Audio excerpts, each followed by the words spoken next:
زه دې جوګه او قابل خو نه یم چې تاسو ته دې ځای په سټیج باندې ودرېږم، چونکې زه خپل ذاتي طور سیاسي خبرو ډېر پوهېږم هم نه، علمي او عملي مې هم ډېره کمزوري ده، خو ډېرې مجبوره یې دې میدان ته د راتلو، دې ځای د ودرېدو جوګه وګرځولم.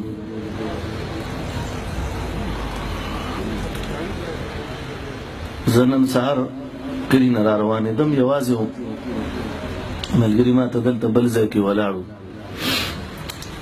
صوابۍ کې ما غاړې ته ګاډۍ ودرولو، د دوکان نه مې اوبه راغستې، مې اوبه څښم، تږی وم،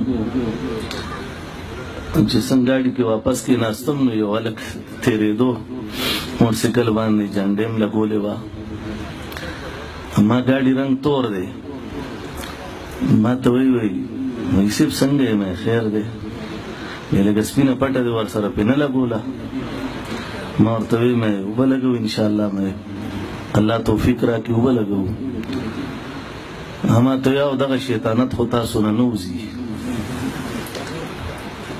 ما ورته وایي مې لکه زه خو تا پېژنم هم نه، ته خو داسې انداز کې اړم شوې لکه چې زما یا مې پلار یا مې نیکه یې داسې انداز کې راته اړم یې. ما ورته وایي لږه ګزاره کوه، دومره جذباتو نه کار مه اخله. وایي ته به ماله څه وکړې؟ ما ورته وایي لکه ته عجیبه سړی، زه به تاله څه وکړم، ما دغې سره څه کار دی؟ خو الله شته هغه به درله وکړي. زه مړه وې ستاسو دا دغه مو کتلی دی، ته به څه وکړې؟ او ډارک یې کنځل وکړو، کنځل یې وکړو، ما دې لاس نه ونیسلو.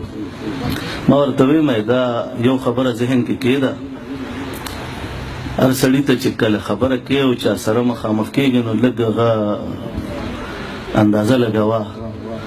قسم په خدای دې ځای په دې چوک کې ستا دا جنډه که ستا په دې کونه کې ومنډم، مې ستا ماله څوک څه نشي کولی، بیا ته معلومات وکړه دې ځای.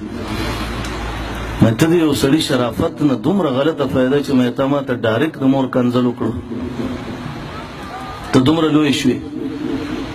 مې پرېږدم دی نه، دا پولیس والا مخامخ ولاړ دی، اواز ورکړه د تا زما نه دې خلاص کړي. اوس کسانو رامنډې کړې او هغوی اول خو پوه نو چې څه خبرې هغې ویږي نو دوی ګپ لګوي یو بل سره، رامنډې کړې. ما ته ویې تاسو چې خیر خو دی؟ ما ورته ویې مې یاره ته دغسې کار وکړو.